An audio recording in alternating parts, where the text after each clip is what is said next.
It's been an interesting time. I've always had a lot of struggle with my mental health. I go to therapy. I decided to come off medication. Mm-hmm. I ended up having a very rocky time. Really, yeah.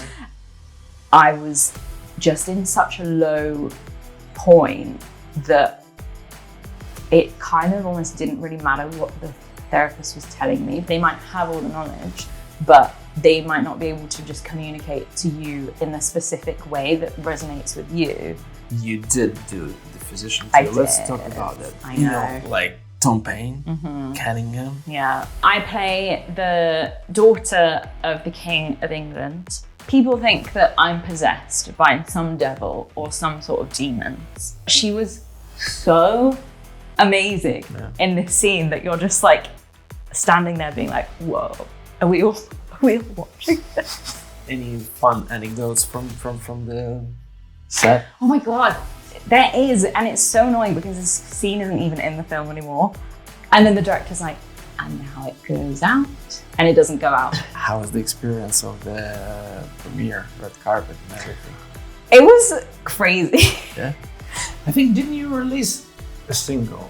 I did. It's called Reprise. You can listen to it on Spotify. How was your career?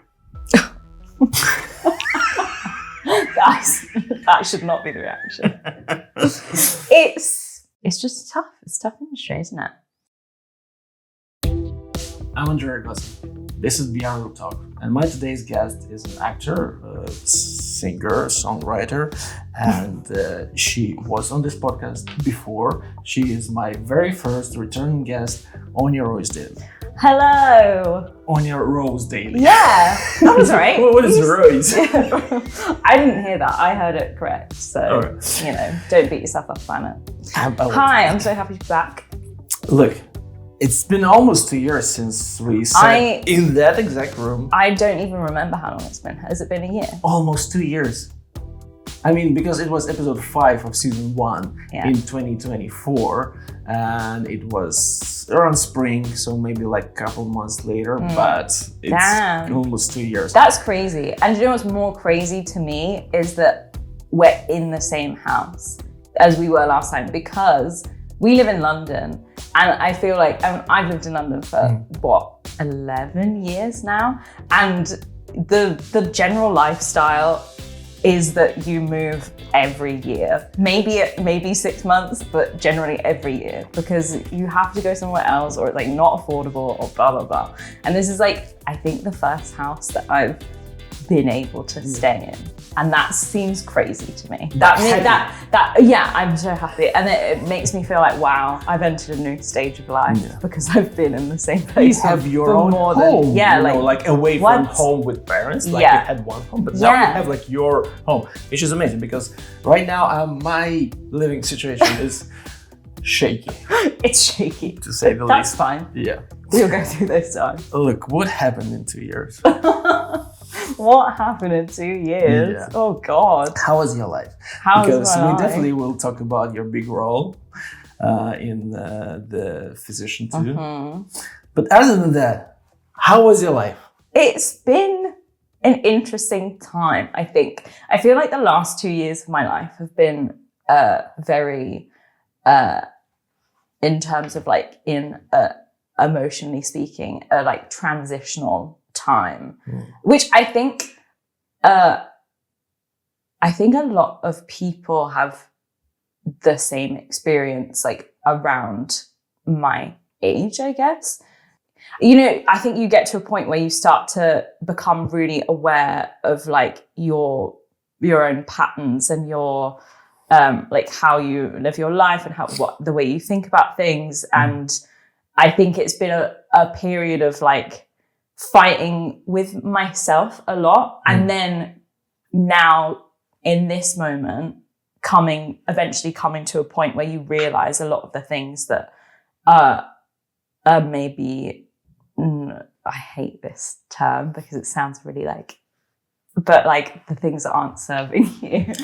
You know, I think. You mean things in you not serving you, or you fighting yourself not serving you? No, things in me that, like, you know, the way the way you might deal with things or situations, or your own like mental health or whatever, I think it's been a time of me struggling a lot with that, and now coming to this like almost like a bit light at the end of the tunnel where I'm like, oh, I like have now been able to like step back a bit and like objectively see like, okay, I've been struggling a lot. How am I actually gonna make a difference and like come out of that, I guess. I feel like that's been the main kind of theme for me for the past 2 years, has been like, you know, I mean, like I've always, obviously we've talked about it before and like I talk about it in general, but like I've always had a lot of struggle with my mental health.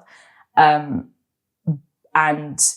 it's been a lot of like that being a real focus in my life for the past couple of years, and really having to like deal with it to try and be a person, you know, like try and live in the world and function in the world in a way that actually feels like, you know, beneficial to me and then hopefully others. You know, were you dealing with it by yourself, or you're using help? No. So I go to therapy, and I also used to be on medication for a long time, which was like a combination thing. Like that was my thing, and then what kind of maybe coincided with the last couple of years of my life is that I decided to come off medication.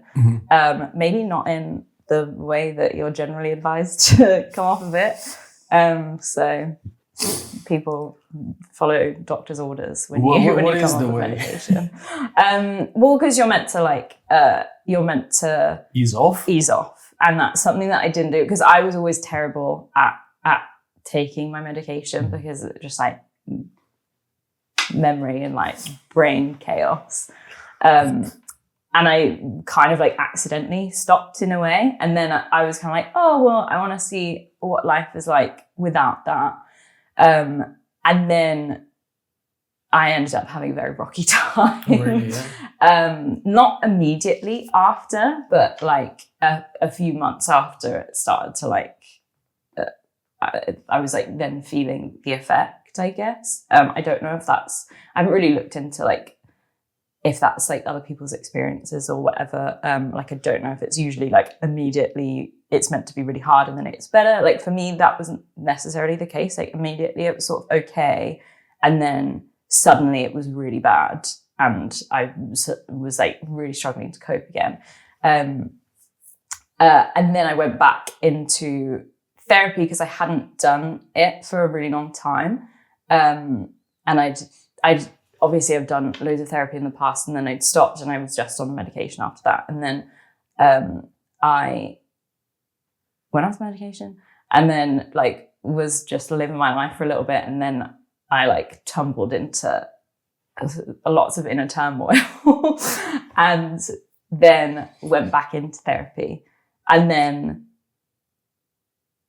it's just been like sort of building back up to a place where I feel okay again. And it kind of sounds a little bit sometimes like, oh, you were in a good place and then you went back. And that's not really how I necessarily view it, because I feel like because of how that all played out, I've now had to like, I was sort of like threw myself into a place where I like really, really had to look at all the stuff I was struggling with and like make that a priority in a way that I have not necessarily done before or have done before, but like it's different when you're younger and you're not as like developed as a human being, I think. So I feel that now I feel like I'm in a better place than I was before, if that makes sense, when I was in a better place, in a good place, if that makes sense. Two questions. First of all, like what was the medication? I mean, like what it was supposed to do? The medication that I was personally on was specifically to help with my OCD. And it's like a specific type of category of like antidepressants called SSRIs. which is got to do with like how your brain like kind of processes serotonin. I can't really remember the ins and outs of it, but that's like generally the medication that people go on, or the type of umbrella like term of medication that people go on when they have OCD. There's like a lot of other medications that you can be put on sometimes for OCD and other times for like anxiety and depression and stuff. And it's not something that I'm like, oh, I'm not on medication now and I like never want to go back and I'm like anti-medication. That's not like how I feel at all. Like I'm always open to the fact that it might be something that is within my future and might be like part of my lifestyle. Just because sometimes it is just like hard to deal with, and sometimes you do need like a combination of therapy and medication to get yourself into a place where you can understand how to manage this style of brain, you know? So it might be something that happens again for me, but what for right now, what pushed you at that point? Why you decided to get off it? I think because I'd been on it for so long, I just wanted to know. I wanted to know if it was something that if I could do life without it, like if that was sort of like in the cards for me. Mm-hmm. And, you know, like in general, like with every medication, there's like, you know, some side effects that aren't ideal, and you kind of like for a long time, that was really worth it. Like the side effects were really worth what it gave me. And then I got to I got to a really good place where then I was like, oh, like maybe now is a good opportunity to see if I'm able to like live life without it, if that makes sense. Because then you're just like, oh, well, I don't have to like remember to take this thing every day, and I don't have these specific side effects that like aren't ideal for me. And I felt at the time that I came off, I felt very like in a place where it was like safe for me to do that, because I've got a good support system. And I was in like kind of the best place mentally I'd been in ever, really. So I think that was part of the decision, I guess. I wanted to like see what life could be like without it, I guess. Which I feel like I feel happy I did that. I don't necessarily like think it was the right or the wrong thing to do, but like I feel that I've had a hard but good experience trying to like see what life is like after that, or what life is like in kind of a different way, I guess. Interesting, because I'm not on medication, and but the last few years were very rocky for me. I've been in the lowest places at some point, and I didn't even know that I was. And even now, after spending so much time in almost like a solitude, because you remember, like you invited me to the screening of your short film, and I messaged you. I was like, I'm sorry, I'm just feeling anxious. I don't like, I haven't seen people. I know there will be people who I want to see, but at the same time, there will be a lot of people I don't know. I've got used to just being alone at home, or where I live right now with my friend, and just going out there. I'm not sure what to talk about with people. Nothing is happening in my life. Also, my life right now is not perfect. People will ask me, how are you? I will be like, well, it's kind of a bit like I'm in between. And I was like, oh, I can. So I do start to understand those things, because before I was so ignorant when someone told me they have social anxiety. I was like, hey, it's not a real thing. Like, that's that's the thing. It's like, it's not, it's, I don't like think that it's, obviously it is, there's like this ignorance, but I get it because it's really hard to understand that unless you've experienced it. It's like really hard to kind of wrap your brain around, I think. I mean, what we can't feel, we usually can't understand until we really, really kind of got into, get a lot of information about it. Yeah. It's not like I understand, but I can't understand. Yeah. So, but with medication, it's just, I don't know how it works. And I know that sometimes people need medication when they're like in some critical-ish condition in any way. Maybe there is some medication that can get into the system and help them to get on some kind of more plain state of mind and then to get off it. But it just, I'm asking about why you decided to get off it, because sometimes it feels to me that medication becomes a crutch in people's life when they just the only thing that they think can help them is medication. And then it's just like, is there a way to realize that maybe it's time to kind of get off it? Or I think I definitely get what you're trying to say. And I think one thing that you're always told when you start medication is like, this is not like the whole answer, because it is like, it's not the same as, and there's certain issues that you can't necessarily like, it's not like, say for instance, I can't really go to therapy and say to my therapist, like, I don't want to have OCD anymore and I want to get over my OCD and I want to cure myself of OCD, because the likelihood is that that's not going to happen, because, that's like the whatever, like, we obviously don't, there's like lots of stuff we don't know about like certain mental health issues and like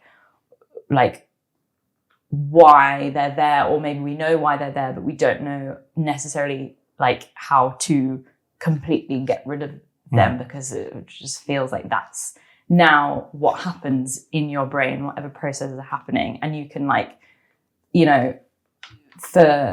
for a lot of when you're dealing with that, it's accepting, which I actually talked about this recently with my therapist. It's about like important to accept that your goal potentially shouldn't be to like get over the thing that you're struggling with, because sometimes that's not, you can't like just not have like a mental illness. It's like you can't cure it, but you can learn how to effectively live with it. You can learn how to live with it in a way where you still have a very like, good life.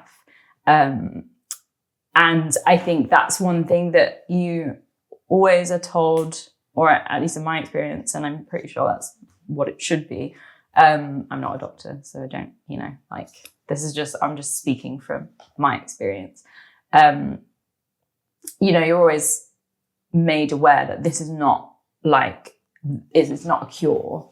It's, for me personally, in my experience, it was that I was in therapy before I started medication for a long time. And I was just in such a low point that it kind of almost didn't really matter what the therapist was telling me, because it was like, it's like I'm living in this completely other space. I'm living in this other world. So, and what you're saying is too grounded in reality, and like for me to kind of take on in any way, because I was in like such a bad place, I guess. And so for me, the reason I went on that was because I felt that like it was kind of a last resort in a way to me. It's actually funny because before I went on medication, I was terrified of taking any kind of tablets, and I never did it. And I would always take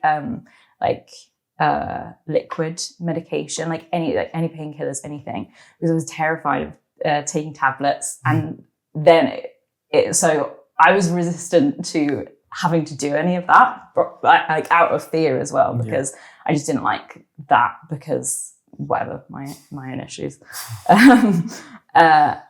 So it was kind of like a last resort to me in terms of, for me personally, and like how I, came about it, just because I was in a place where someone was there trying to, like a professional person trying to help me get through and manage this issue that I had, and I wasn't able to take on anything that they said to me, and I just was fully in like this despairing mode. And so that's why I made the decision to do that, because I knew that I just needed, like life wasn't sustainable that way, Like, I think you get to a point where life is not sustainable, and then you have to do something to make yourself be able to like live and operate and function in the world. But I also went into that from a place of like having done lots of therapy, and also being made aware that this, and being very aware that what the medication was for me, which was to bring myself to a place where then I could take on the things that my therapist was saying, and be able to like make some like fundamental shifts in the way I think, and the way I view the thing that I'm going through. So that was kind of, I think, an ideal place to come from in terms of like the whole medication issue. But I do understand that there is also a culture of like just doing that, and then just doing that. And it's like a little kind of like bandage that's covering something that needs other stuff. You need the bandage at first, but then also you need to take the bandage off to like let the wound heal in the air and blah, blah, blah. Like, but then you would have to do the work. Yes. That's the only thing, is that it's hard work. I mean, no, I which is really annoying. Because you're like, why can't I just feel nice, Like, why can't I just reprogram myself easily? Yeah, exactly. Why does it have to be really hard? But it is, and then but it gets to a point where you have to there's no other option, because like you just don't have a choice. You're not living otherwise. So and then it's worth it. So is it safe to say that you're now in a better place than you were 2 years ago? Yes, That's absolutely. Amazing. Yeah. And only honestly, only kind of, I think, pretty recently. Obviously, it's been like a gradual thing of like getting better and better, which has been the case. But I feel like at the minute I'm in like I've come to like, I've done lots of like gradual progress, and now I've come to this like big clearing. And that doesn't mean there's still lots of progress to be made. But for now, I'm like, whoa, I'm in a way better place than I have been. Well, it's amazing. Which is really cool. It's amazing to hear, because just literally yesterday or 2 days ago, because I have a podcast on YouTube. There's like whole episodes and short clips from the podcast. And there is one short clip that is in the playlist Mental Health on the channel, where from our previous conversation about this particular topic. And there was a comment just 2 days ago. Someone said that it's nice to hear that she feels fine, but there are usually no happy endings in that, and nothing helps. To which I said, I hope there are happy endings. It just maybe you need to do the work, something like that. And the person said, like, no, I've been to so many therapists, and it's just nothing helps.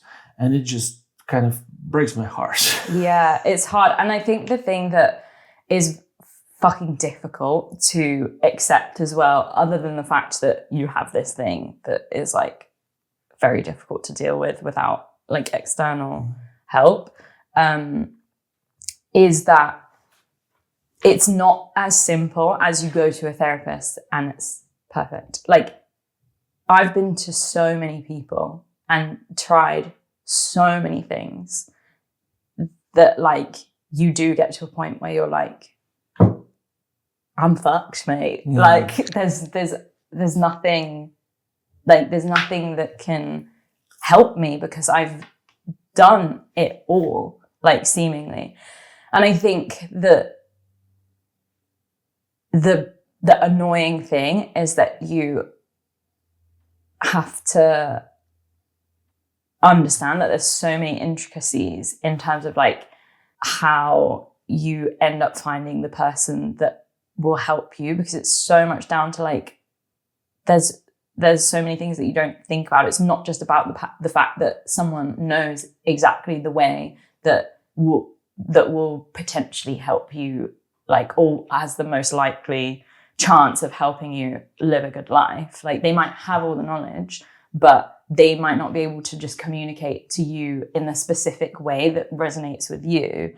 And it does just take time. And yeah, you're like, you have to just keep trying different people, and eventually someone will, it's like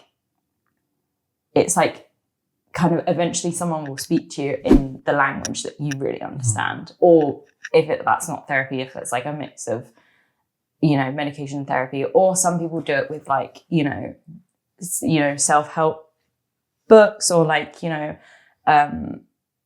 other people deal with it in like a more kind of like spiritual context. And I think that nothing is wrong unless nothing is wrong unless it gets you to the place where you're genuinely able to interact with this like thing that you're living with in a healthy way.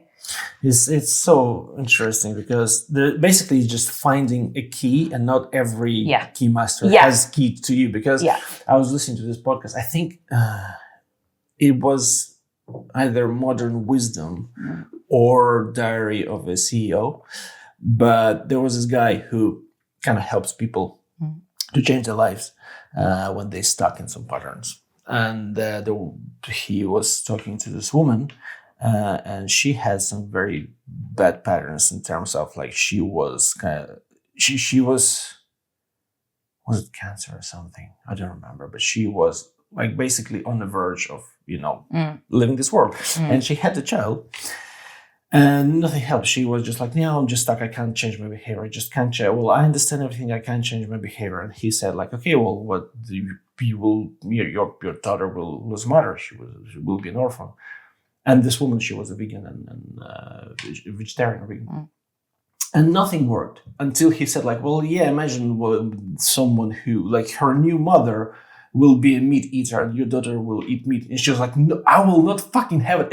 And that was the thing that made her change her behavior. Can you imagine? So everyone has this interesting thing that will push you to, and it's very hard to find. Yeah, I think it's just like, it's the answers sound really simple, but they're complex at the same time. And that's what I think is difficult about. And like, you know, I'm also not, you can never approach someone and be like, I guarantee that this is gonna get better. And, you know, but like the best we can do is like try and keep trying, because there is a chance that it will. And like a lot of people have experienced that success. And I think that it's for anyone who is in a place where they feel like that person in the comments where it's like nothing is working and like nothing's going to help me. The only thing that I would say is just that you're not losing anything by like continually trying and like showing up to try and find a way out of it. You're only going to gain from that. And it's not, you might not gain exactly what you want, or, you know, you might not get to exactly the pace that you want to go to, but the odds are a little bit more in your favor in that scenario. And there's lots of people on the other side who will say that it's really worth it to try and find that like path through it. Yeah. But it's hard. Like it's not, you know, it's not as simple as like, oh, trust me, it's going to get better. Like it's not as, and no one wants to hear that when they're in that place. Like, cause you're like, no, like when you're in that place, you're like, no. You also kind of like, it's really hard to believe that anyone is going through the exact same thing as you, even if you're told that people are. It's really hard because you're like, how does anyone live like this, you know? So it's just hard to keep going at it. Anything good in this life is hard. Honestly, anything good. It's pretty hard. It's hard to eat healthy because it's hard to eat healthy. Because everything that is tasty and everything is all the bad things are delicious. Sugar is horrible by itself. It's so good. Yeah. I mean, it's and also I guess it's really good when you have a good support system, right? Because I mean, and I'm like, I know, and like I'm super lucky, and I know that I'm super lucky because there's so many people who don't have having the support system that I have has been like a massive part of, you know, me getting better. And lots of people don't have that kind of luxury, which is just really hard. And I think that's then where we start. That's why it's important, especially to like continue talking about all this stuff and continue trying to find ways where like the bigger society and like our bigger communities and more extended communities can make a difference in that way, so that the people who don't necessarily have an immediate support system have a more of a chance of like finding some support elsewhere. I'm guessing sometimes it's also for people who have to surround you, who have to work with, like, it's also some adjustment, right? They have to, because why I'm saying this, my very good friend, one of the closest people in my life, he's like a brother to me, and he had this idea for a while. He was like, I think I have OCD. I don't know. He's like, I just feel like there's things that I kind of do, you know. And he's highly functional, nothing big, but he's, you know, like he's the guy who will come with the vacuum cleaner, like as soon as there's like anything, you know, and some other things. And he just recently he did some tests, and he said like, it says that highly likely I have some kind of form of OCD. That's the thing, because I know him since we were 6 years old. I know that our brains work in a different way, in many, many ways. Like I noticed so many times, and sometimes, you know, like, for example, having a conversation. He asked me a question. I say one word, 2 words. He asked me next question, and then next, and I'm like, will you fucking, can I answer any of your questions? And you're like, I'm sorry. So like sometimes it's small things. It's nothing that I can't, you know, like I love him. But I do know that even with people who are this close, sometimes he just pisses me off. Which, by the way, I'm sure I piss him off a lot of times as well. He just doesn't show up because he's a nicer person. So, and I think like it's you gotta find the right people who will, you know, kind of learn to live with someone whose brain works in a different way. Yeah, exactly. Yeah, it's interesting because it's not something that just impacts yourself. Obviously, like it probably impacts you the most, but it does have a effect on the people that you are surrounded by, and it's good to sort of like have that awareness, for everyone to have that awareness, and for you to be like, know how how this particular thing that's like not your fault, but it's there in your life, is affecting others, and also how others communicate and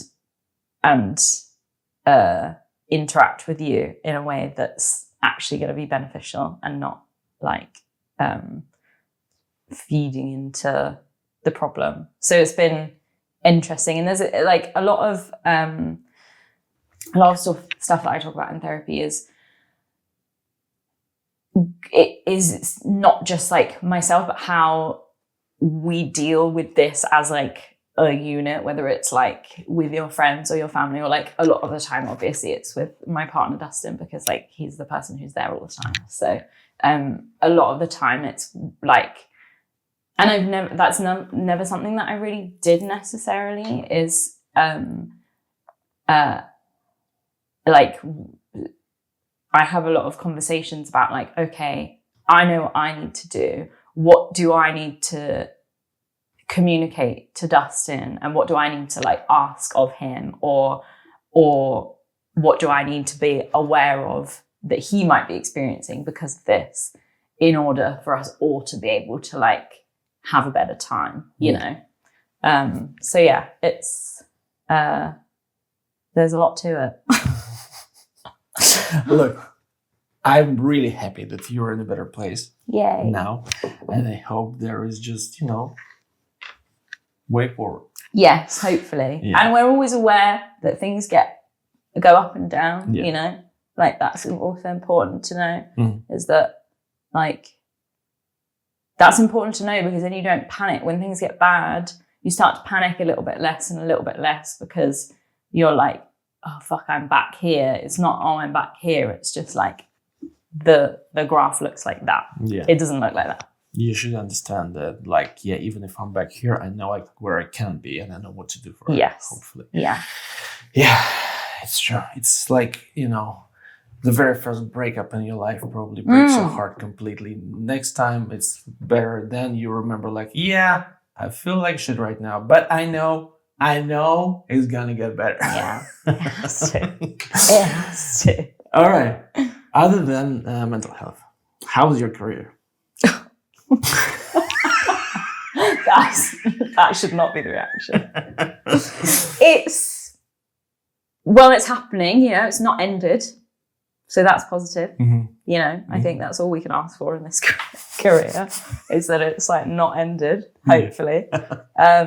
No, I've been lucky. I've been lucky with the experience that I've had so far in this career. Obviously, it's a very difficult time, and has been a very difficult time in the industry for the past, 6 years, which has been the majority of my career. So same here. That feels like, I'm like, oh, why did I try and start getting into this career at this particular moment in history? I feel like starting now would be even worse. Yeah, for sure. No, I feel lucky that I was able to like start something and like get some sort of work before things really went crazy. Yeah, it's just tough. It's a tough industry, isn't it? I mean, look, we spoke a little bit about it before we started recording, but I just remember I was messaging you in the very end of last year about when we can organize the podcast, and you said like, yeah, like I'm working on some dates. And it was just right after you posted all those beautiful pictures from the red carpet that you did for the physician too. And, there's like, it's a red carpet. It's as glam as it can be, right? It's like you in a beautiful dress, all the cast, amazing people. And then I messaged you like, yeah, I'm working. I'm like, oh, what are you working on? You're like, yeah, just my regular retail job. And I'm like, this is the life of an actor, right? You just like one day you're on the red carpet, and the next day you're back to retail. It's like for me, last year, I was doing this scene in a series with one of the best actors in the world, most well-known actor. Like he was in everything. He was just, it was amazing. And one day you're getting picked up, good car. You go there, you spend 2 days with them, you do like the scene. It wasn't a big scene, but still, and then people take care of you, and then they drive you back, and next day you jump on a bicycle and deliver food. Yeah. It's some real highs and a lot of contrast in this life, let's just say, and this particular career. I think it's very hard to accept the reality of that, because you just want it to work. Like, you just want it to work out, and you want it to not be as like one day you're doing this really cool, crazy thing, and that doesn't necessarily mean you're like going like that necessarily. It's tough. I think that that was also a struggle the past couple of years, was just dealing with that,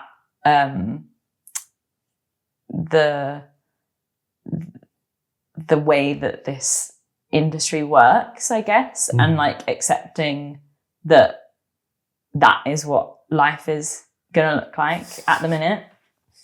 Another thing to adjust. This is how my life probably will be. Yeah, exactly. And I think that it's just hard to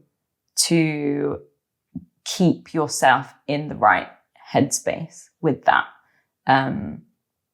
I think, I don't know if like everyone feels like, obviously I know most actors feel that way. I know there's some people who, I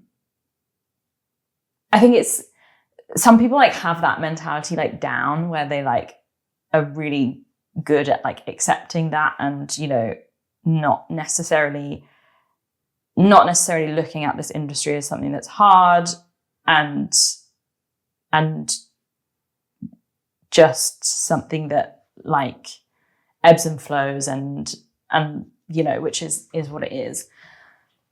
And I think that that's just a really hard place to get to, unless you're very satisfied with like the other elements. Like, the one thing that I've learned about being an actor is that the other elements of your life that's not acting are so important. Again, supporting system. Support system. Yeah, and just like how you do your life, and like what you do in your life, and what you spend your time on, and what, like all the stuff that's not got to do with acting is so important for your acting career, because like a massive thing is being in the right mindset, annoyingly. It's so annoying. But it's hard. It's hard because it's frustrating, I think, to not, especially if you don't have like another vocation or like specialism in life. It's hard to accept that with acting, you don't always get to do it, and you don't always get to like the way that you can like work on your skills and stuff is very like broad, and is not very like it doesn't always involve, a lot of the time it doesn't involve acting, if that makes sense. And that's the one thing you want to always be doing. So it's kind of hard, because you're like, oh, that's the one thing I love the most, and that's the one thing that I have put the most time into like being good at compared to other stuff in my life, and the one thing that like fulfills me the most. And yet it's something that you can't always do in a way that you might be able to with other careers. I always find it interesting, because for me, I always make these comparisons about the music industry and the acting industry, which are like the two jobs that are famously the parents don't want the kids to do, just because of the instability and blah, blah, blah. I think it's interesting because there's definitely things that I think are harder in the music industry, and then there's definitely things that are harder in the acting industry. And it's not ever, I don't compare them in a way where I'm like trying to figure out what's the worst career to do or what's the best career to do, because I don't think that it's not like that there is that answer. But one thing that I do find interesting with that kind of comparison is with my friends in music and the people surrounding me who are in music. A lot of them are doing obviously other jobs that are not music related and are just, you know, like random jobs with it. Like some people are like in corporate jobs, so some people are in like hospitality, retail, like all different kinds of jobs. And some people have this other specialized skill that they have like learned to do as well, which is great. The one thing I think you can do with music is always be doing it. You know, not always, obviously, you know, you've got like your day job and whatever, but like you can do it. And it doesn't necessarily mean that it's like, that it's gonna immediately give you what you want, but you're kind of like always chipping away at it and chipping away at it and chipping away at it. And I think you don't quite get that same satisfaction of just being able to do the thing you love with acting, because you either have to go to an acting class, which is expensive, or you have to get a job, which is very difficult to do. Yeah. Or you have to, you know, like, obviously there's like other means where you can like kind of exercise your skills and like do it, but it's not as readily available to you as something else necessarily. Yeah. I'm sure there's other things that are like that, but just in terms of like, you know, what I see in my kind of like immediate and like slightly extended circle is that I sometimes crave being able to do the thing that I want to do in a way that you, like in other areas you can do that. Like, you know, I can sit down in music, you know, you can like, I can sit down at the piano and like work on something and like try and get better and be writing all the time and blah, blah, blah, blah, blah. And it's like you're interacting with the thing you love a lot more. Whereas like acting, it's kind of a bit more difficult. I mean, obviously you can like consume things, you can watch films, you can kind of surround yourself in the world, but it does feel a little bit less accessible to I understand what you mean. And to also get something from. Even like, and I think as a musician, if you can work on your music, if you can write your music, you can write your songs, you can record it, and then there you go, you did it. I mean, you can try to act you can open your YouTube channel and act in front of the camera and put it out. But I think it's not the same. Yeah, I don't know why it's not the same. And maybe that's wrong. Maybe it is the same. Explain, maybe it is the same. And maybe like we're just like, you know, being like, oh, we can't do it. But it doesn't feel the same. It does feel different. Like maybe that's just because we're in this industry and not the other one, you know. So I'm guessing it wasn't easiest 2 years, but you did do the physician too. Let's talk about that, because I want to know everything, because look, there are so amazing actors are in it. You know, like Tom Payne, Cunningham. Yeah. Well, because it premiered in Germany and a couple more countries, I think it did. Yeah, I think it's out in Spain, or it was out in Spain. I think it's coming out in Hungary in Czech Republic, February. Yeah. It may be. I'm not 100% sure. Yeah.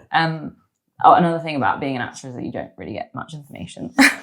Is it coming to the UK? Is it coming we to hope so. Yes, like it will. Cinema? I'm sure it will. I just don't know in what capacity it will be yet. It's out over in mainland Europe right now, predominantly just because it's a European production. But it's an English-speaking film, so it will come out over here.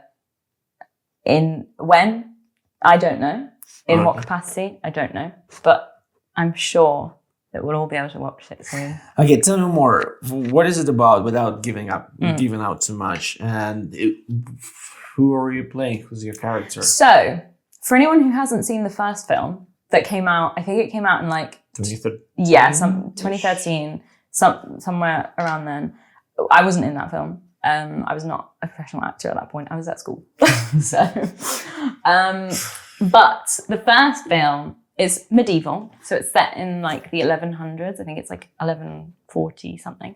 Follows Tom Payne's character, Rob Cole, who is a guy who lives in Britain, and he works with this, they called them barbers back then, which they were like kind of like a doctor-ish. And he learns about this guy called Ibn Sina, who lives in Persia, and he's like this amazing kind of healer, and traveling over to Persia to learn from Ibn Sina. And then the second film, the one that I'm in, is about Rob going back to England from Persia to kind of spread the news. He has Ibn Sina's canon, which is his book of all the like stuff that he's learned and like figured out about the body and whatever. He's bringing that back to England to be like, he wants to build a madrasa, like a hospital kind of thing, and wants to like spread the word about like healing certain sicknesses that in England they have not been able to do yet. And that is not very, that's not very welcomed when he gets back to England, because there's a lot of people who have been doing things a certain way, and especially when it comes to like the connection between healing and like religion, there's a lot of like crossover back then with like what you can and can't do because of religious reasons. There's a lot of like kind of backlash about what he wants to do. And I come in, I play the daughter of the King of England. It was the second time in your career when you had to change your hair color. Oh my brown. God! Why do they always that no one wants me to be blonde, which is like the most convenient color for my hair to be. Because in the last podcast we actually spoke about when you played in Lily Allen's music. Yes, and I dyed my hair brown. Yeah, and you said back then, only do it if you really want your hair brown or you really want to roll. Yeah, exactly. Well, look at me now. Here I am doing it again. I actually, although it was like slightly logistically annoying to dye my hair red, I actually really liked it. And I honestly was gonna keep it. No, I've seen the photos. You looked very, very nice. Thank you. And I really wanted to keep it because I actually really liked it a lot. But it was a very difficult color to upkeep with my natural hair color going, like, because of I think in terms of like my thoughts on hair dyeing, little beauty segment on the podcast, I generally think it like looks a bit nicer or it's a bit easier to upkeep when you dye your hair a lighter color than what your natural hair is, because when your roots grow out, then it like just looks a bit darker and it's kind of like this shadow, and it like works quite well. When your hair is lighter than the color that you dye it does not look so good when it grows out. And it just kind of like, my natural hair would grow out, which is like blonde, and it would just kind of look like my hair was either going grey or or you couldn't see my roots, and I was kind of having this like balding moment, which I didn't love. So, and I would have had to dye it so often to keep it red, and I was like, this is not affordable, for one, because it's expensive to dye your hair, and it's just so annoying. And I'm a very low maintenance person when it comes to my hair. As much as I would love to be spend loads of time like making it look really nice, it's just not in my interests. Well, I think you're beautiful both ways, so thank you. So I did have to dye my hair red. I play the daughter of the King of England, so I guess the princess, technically. And I've been locked away. Classic princess moment. What did you do? What did I do? Well, because people think that I'm possessed by some devil or some sort of demons. and it's kind of throughout the film, eventually it becomes Rob Cole's mission to like make me better or figure out what is actually going on, because I'm probably not possessed by the devil. Spoiler alert. Not. Probably not. Not that kind of movie. Yeah. So he sort of like goes on a journey to find me and try and see what's going on with me internally and bring me out of my captivity. Which is one of the plot. Like, that's not the only plot in the film, but like that's my plot. Yeah. How was the experience? It was so good. So we shot in Budapest and Germany. So the whole shoot a lot of it was in Budapest, and then some of it was in Cologne, some of it was in Berlin, and some of it was in Hamburg. I was only in Budapest and Cologne. But yeah, we were out there for a couple of months, and it was really, really fun. I had a great time filming it, which is so nice. Well, was it like the biggest project you were in? I think so. I mean, it's a movie. It's hard to compare. Yeah, to it's hard series, to compare right? to series, like, because obviously I've done like series which have been like quite big production value, and it just feel like it was my first, I guess, movie experience that felt bigger, purely because my other like experiences in film have been in like kind of smaller roles, or they've been like, you know, Boiling Point, which was a completely different setup to how we did it. So that's also difficult to compare. So this was like the first film, I think, that felt super big, that I could also have a like kind of bigger role in, which was really cool and really exciting. Yeah. And it was medieval, and who doesn't want to dress up as a medieval person? Yeah, true. Especially, And who were the actors that you mostly worked with? So I mean, most of my scenes were interacting with Tom. That was like the majority of my scenes, really, because my storyline kind of happens quite separately to a lot of the other characters. And then I have some moments later with the other characters, but it's for the majority, it's with Tom.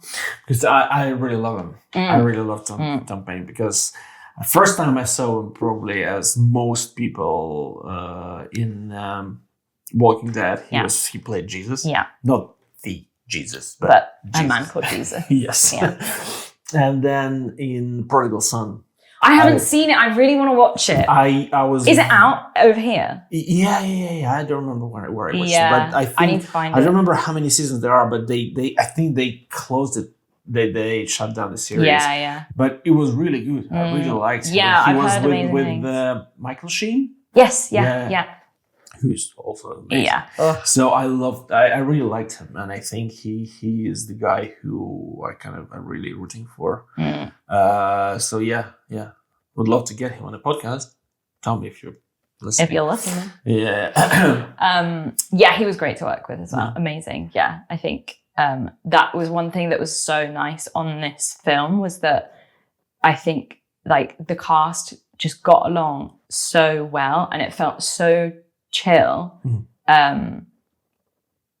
which is like so nice. I think that obviously, like, I've definitely had, like, I've been lucky. I've had like a lot of really nice experiences with like cast and stuff. But I think just because you know what this industry is like, you always feel lucky, which is kind of like fucked up in a way, but you always feel lucky to like get involved in a cast that like just everyone is like super chill and nice, and there's no like, there's not that much like ego stuff going on, and it's like just everyone's just like getting along and like having a nice time making this movie, because we get to do this really like cool thing for a living. Like, we get paid to do something that's really cool. Like, it's a privilege to be able to do that, like what we do. And it's nice when that it feels like that's the energy. Because like, you know, that's in this industry, that's not always the case. Like in any creative industry, there's always a lot of like ego business going on. And I've been lucky that I've had a lot of nice experiences in casts, and this was another one of those where it just felt like everyone was. Anything that you learned from the more experienced actors who you worked with on this one? I mean, it's just like, I think you always learn from the bigger actors in these films by just like being able to witness them on set, like witness, like, you know, even if you're not necessarily like asking them questions and like sort of like hounding them about things, you still get to see the way they operate on set. You get to see the way they interact with other people. You get to see kind of like, and it always ends up, you know, kind of coming into conversations like certain process, like, you know, you always end up talking about, you know, your process or blah, blah, blah. But mainly it's just like, I think watching someone do a really, really good performance is like a learning experience, because then you're like, you then go into this like analytical mode of like, how did they do that, or how did they get to this place? And just like being there and able to witness that, I think is like this massive learning experience. And there was so many moments on the set where I was like, Yeah. Even if when you're in a scene and the other person is like doing such a good job, you're like. But it's also like, I'm sure you know this, that sometimes when you're doing a scene with someone and they're actually giving their everything, it's so much easier for you. Oh my God, so much easier. You just suddenly so like, much easier. Oh, that's what, it's easy. Yeah, it's amazing. Yeah, there's this really like, there's a standout moment for me on the set of this film. I won't say what happens in the scene because it's like a spoiler. But there's a really amazing actress, Emily Cox. I remember her from The Last Kingdom. Yeah, exactly. Yeah. There's this scene that we're in together, and she is so incredible in this film. Like, she's so good. She's so good. And there's this big scene that we did, and it was like one of the first scenes that I think it was like one of the first shoot days, which was crazy because it was like the kind of like most like heavy scene, I guess, or like big kind of epic, I guess, of a scene, like so loads of extras. They didn't ease you in there, like, okay, we're throwing you right in the center of like everything exploding, and then we'll film everything. Yeah, I think I had like half a day of like just walking as like like shots of just walking, and then the next day it was like, okay, the biggest scene of the film. So it's like, whoa, okay, we're going straight in. But she was so amazing in this scene that you're just like standing there being like, whoa, are we all watching this? This is really good. Like, it's your line. I'm sorry. Yeah. And it makes it so easy because you get so into, if someone is like giving it everything and it's so believable, it makes your job so much easier because you're then like so invested. It's so easy to get invested in the scene and like do your job really well, you know. Nice. Anything else? Any fun anecdotes from the set? Oh my God, there is, and it's so annoying because this scene isn't even in the film anymore. Really? But there's this one scene where in this cave, and basically it was a moment where we have a torch that's lit on fire and everything's gone to shit, and then the last thing is that the torch goes out. And we're like, well, now it's pitch black and we don't know how to get out of this cave. And we were trying to do this shot, and at first the torch would just go off too early. So then we'd have to start again. The torch. And there was this poor guy, this effects guy, trying to like get the right amount of whatever he was spraying on the thing to like, you know, I don't know what it was, like some sort of gas or whatever to make the torch more flammable. So he was like trying to get the right balance. And then we did so many takes where then it was not going off. This light wasn't going off. So we would all there was like hundreds of people in this cave, everyone surrounded by this torch.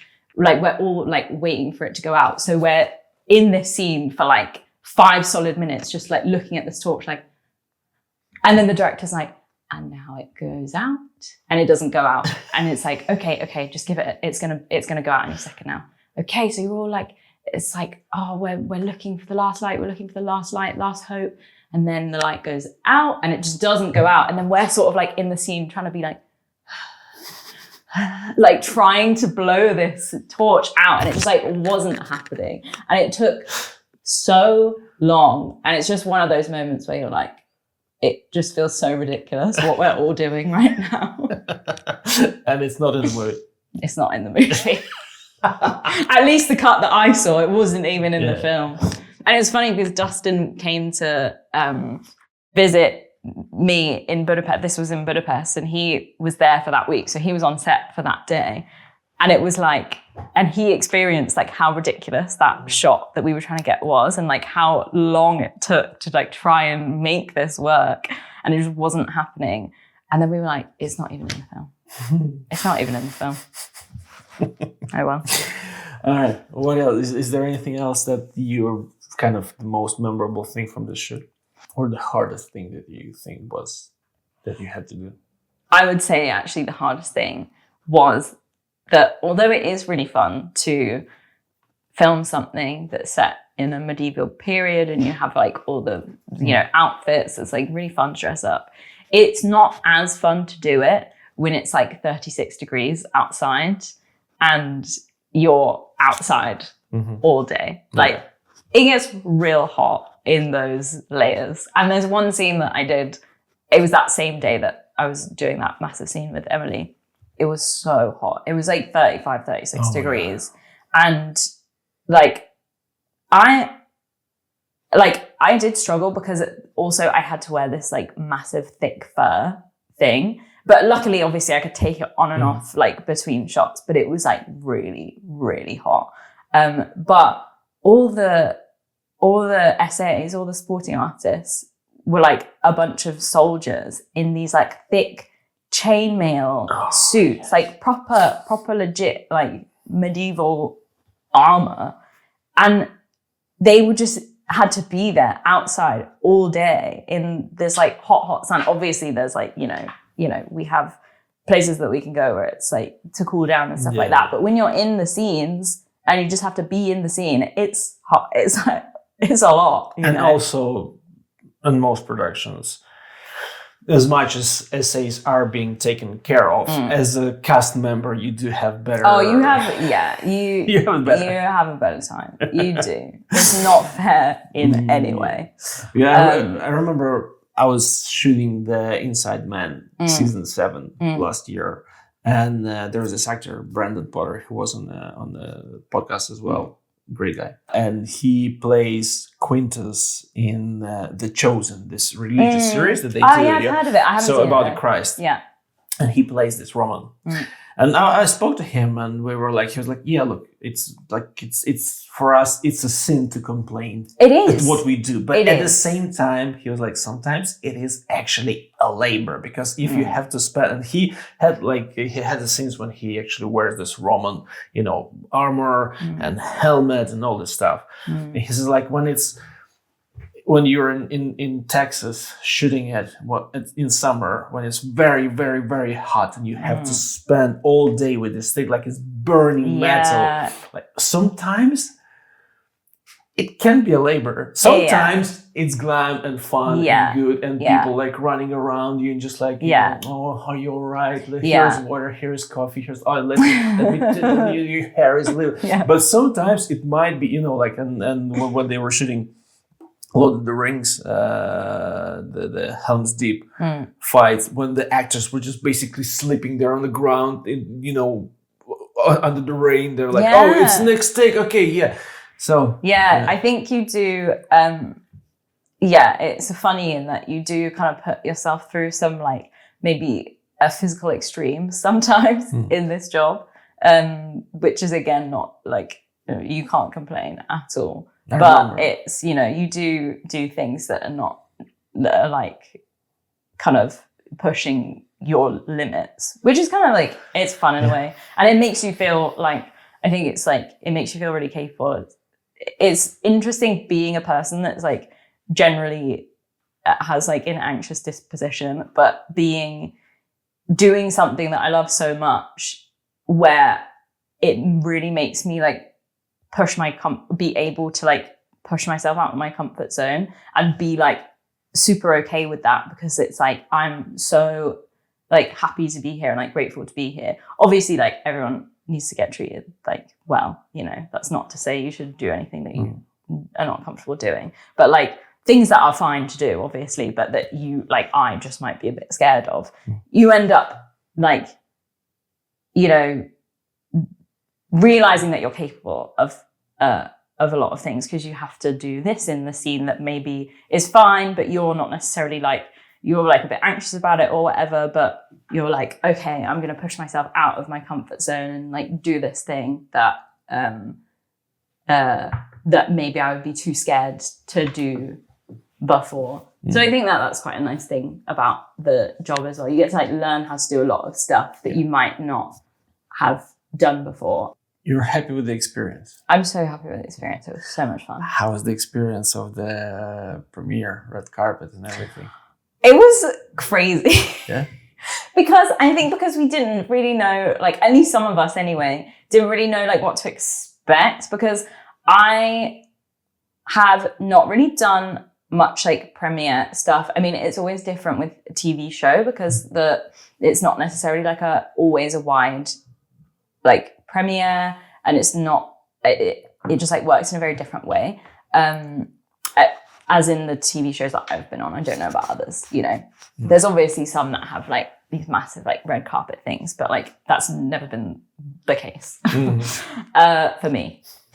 And then the only other like movie premiere I'd been to was the Boiling Point one, which is part of the film festival, which again felt like different because it was part of a film festival, I guess. So it was kind of a different experience. Like this was the first thing that I've been to that was like standalone. It is just the premiere of this film. And I didn't know what to expect either. And it was funny because Rosie and Johar, who are in the film as well, I remember they texted me when they were staying somewhere near the place, the cinema where the premiere was happening. And they were kind of like, oh, it doesn't look like anything that, you know, fancy or anything, you know.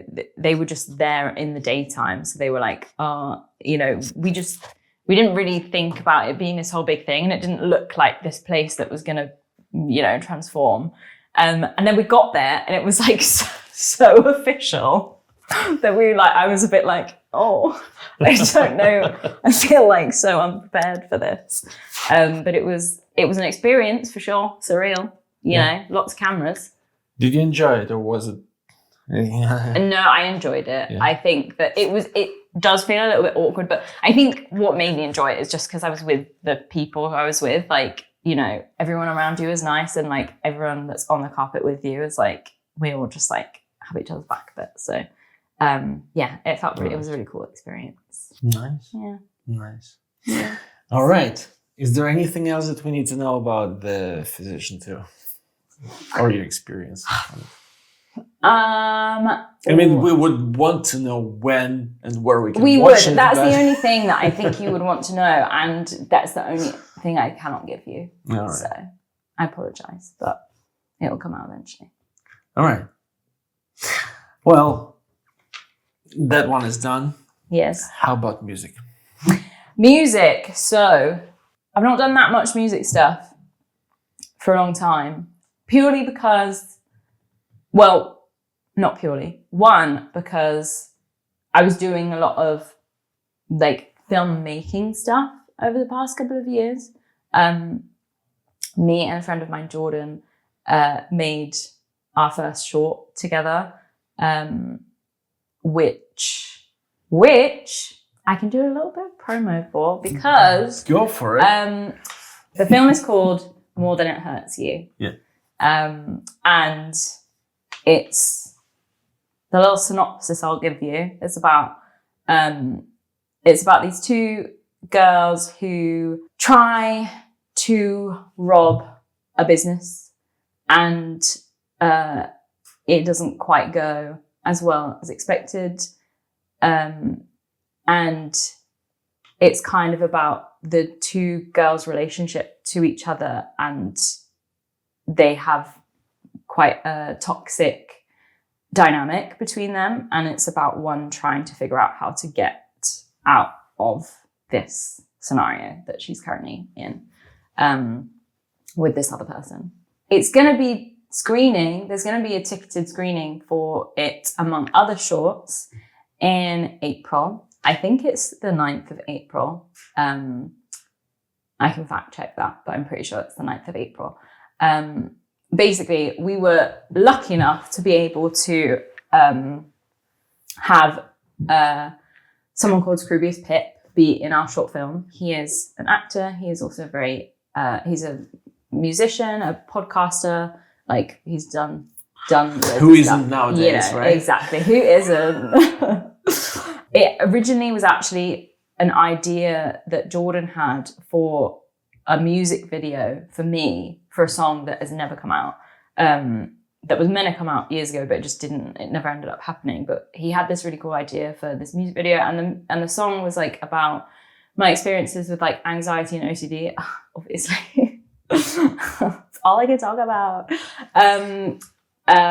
And how like it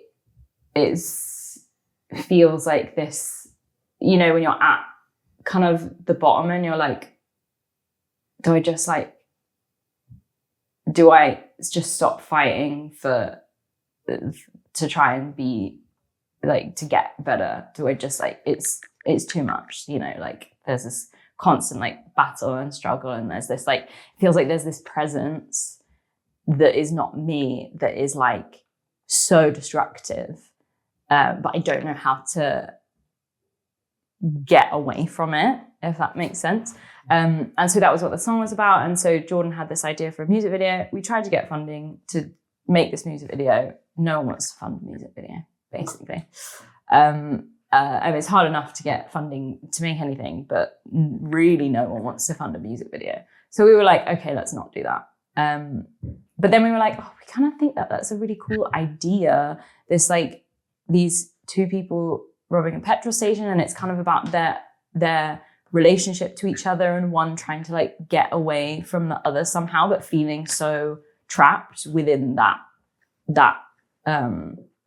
dynamic that it's like, how do you make the decision to suddenly just stop interacting with that person or whatever it may be.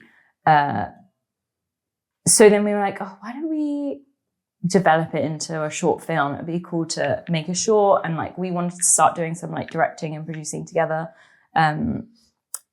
So Jordan ended up writing the script, and we like developed the story and stuff. And we got a little bit of funding from the Art House Jersey, who is like it's kind of like the Arts Council England, but the Jersey version. Obviously, me and Jordan are from Jersey, so they gave us some funding for that, and then like we ended up just saving loads of money ourselves to make it.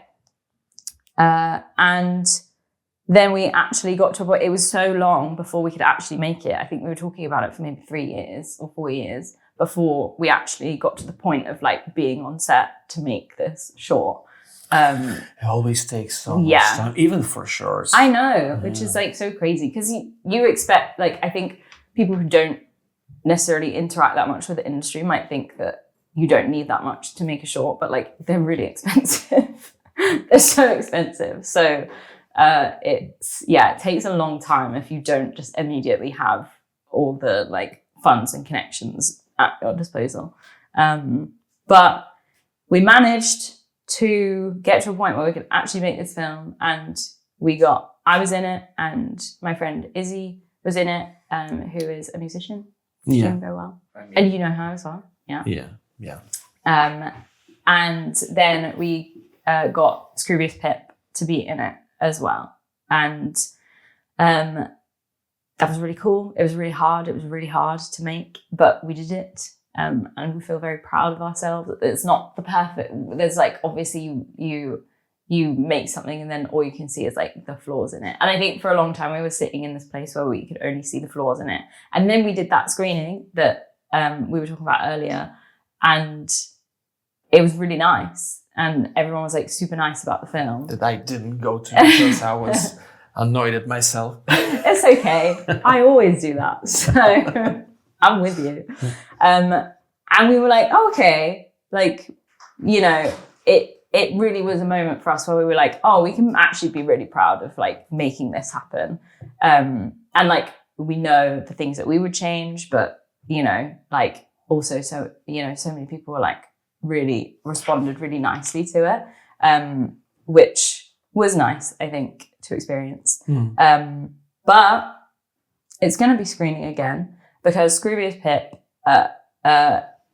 has done a lot of stuff with the Prince Charles Cinema before in central London. And he is now putting on a short film night with a bunch of shorts that he's been able to be involved in at the Prince Charles Theatre in the main screen. Yeah. And so our short is going to be screening at this event. It's going to be on the 9th of April. I don't know if he said he's going to announce it on social media on Monday. So I'm sure by the time that anyone sees this, that you could probably buy tickets for now. If by the time when it's out, we have the link, you will find it in the description. Mm-hmm. Yeah, go and see it. Yeah. Hopefully this time I will not miss it. Yeah, so I was doing that, and then also like kind of I was doing some music, but just not much. I was like, we put a lot of time into this short. And then I think, didn't you release a single? I did. I released one single, which was very delayed. That was like meant to happen so long before it actually did. And we made a music video for that as well, which was fun. It's called Reprise. You can listen to it on Spotify, and you can watch the video for it on YouTube. Was Matt in that video? He was. Yeah, Matt was in it. Matty K. He was on the podcast as well. You can find the episode here, and yeah, he was. But can you actually see him in the video? He's meant to be this like figure. Yeah. So like you don't see his face. No, not really. You see like maybe his chin. Yeah. But we wanted his like he had the right kind of look for this like kind of silhouetted man. Yeah. So that was really nice that Matt could be in it as well. So music was like really on the back burner for me for the like past 2 years basically, because I think I was like trying to do a lot of other stuff and like trying to do like more filmmaking stuff. I didn't put that much time into it, and I think I also got quite like self-conscious about it as well, which I think I can easily do with music. I get very in my head about it. But I feel like I've explored doing the like filmmaking stuff, which I do enjoy and still want to continue to do. But I think I miss putting more time into music, I guess. And it's something that now for this year is like one of my main goals is to put a lot more time into music and then see what I want that to eventually end up looking like. Because I think a lot of the thing that I have with music is that I get too in my head about like, oh, like, how is this going to work? Like, what should I release? What do people want to see or hear? Whereas I feel like I just need to do music because I want to do it and then see what happens and what I end up making from there, and like come at it from like a different headspace, and a headspace of that I'm doing it genuinely just because it makes me happy and not worrying about, you know, what it necessarily like looks like externally. And I think you always worry about it, I think, with if you're doing another creative career, because it makes you feel like, oh, I can't do that because I'm doing this thing, and so I'm like almost not allowed to do that in a way, which is like not a real thing, but like you sometimes feel that way. And I think it's just about like getting rid of that side of my brain that's like just analyzing like, why am I doing this? What am I doing it for? Like, is anyone gonna like it? Blah, blah, blah. And just doing it because it makes me happy and it's what I want to do, you know? So that's my main goal for this year, other than working as an actor. More filmmaking is in the pipeline? Potentially, yeah. Like we've got, like me and Jordan have got some projects that we're like, that we're kind of like, we were developing a lot last year, and then we like sort of have taken a step back and are now like coming at it and being like, okay, what are we interested in making? So we're just like trying to figure that out. And then I'm also trying to write a film, which I don't know what it is yet in terms of like if it's like a feature or if it's a short or if it will be like a feature that I then develop into a short. I don't know. Or if it won't come of anything. I'm just doing it because I enjoy it. And I think that's the important thing, is that I'm doing it because it's fulfilling for me and I'm not thinking too much about like the end goal in a way. And I'll just see what ends up happening with that. And then we're also working, so me and Jordan are working with a couple of people so a guy called Jack, who is from Jersey as well, and his friend Max, who he met in drama school. They ended up writing a short together, and now me and Jordan are involved in that project to direct it, and that's happening with some help from Art House Jersey and a couple of other like private people, and then a production company called Tiny Speck Production, who is I don't know if you know the comedian Omid Jalili. He's a comedian, he's an actor as well. He has a production company called Tiny Speck, and so we're working with that company to make this other short happen. Nice. As well, which is kind of exciting. So there's definitely like filmmaking things happening. That's good. Yeah. That's good, because it's dry for me. Yeah. It's been dry for a while. Yeah. All right, look, we are almost at the end. One last thing I want to ask you, which is new tradition that is called lasting words. And I want you to take like a minute, or how much time you need, and think about a quote. Ooh. It could be a quote from a book, from a song, from someone that loved one told you once, or parents, or whatever, something, a line or two that have huge meaning for you, something that you heard and suddenly. I find that's actually like really hard, because if there's one thing that I'm really bad at remembering, it's things like that. It's like I'm not good at remembering any kind of quote or anything. I can think about like conversations that I had or whatever, but it not necessarily like I'm not good at like remembering specific like, oh, this is a quote and this is like what I live by, or this has like impacted me a lot.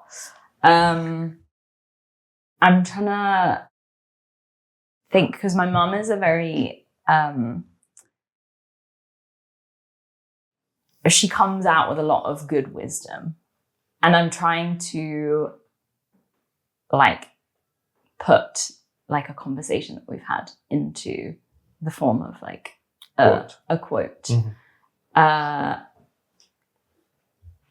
would say that it's maybe not like the overarching thing that I think about all the time, but I think it is important, is like a lot of stuff that a lot of conversations that I have with my mum. She talks a lot about how this idea of not having any control over like what another person can think or like feel at any time. Obviously, like people impact each other, but ultimately you don't have any control over what someone else is feeling, because it's like their thing, and you can't control like what someone thinks or what they think about you or whatever. And I think that's a big thing that I'm trying to like let go of now, is this I think a lot of people are not aware of how much we want to be able to have that control over either what a person thinks or what a person feels, in both like a positive and negative way. You know, like you can want to take away someone's pain and want to do something to fix that, and that's not, like, you don't really have ultimate control over that.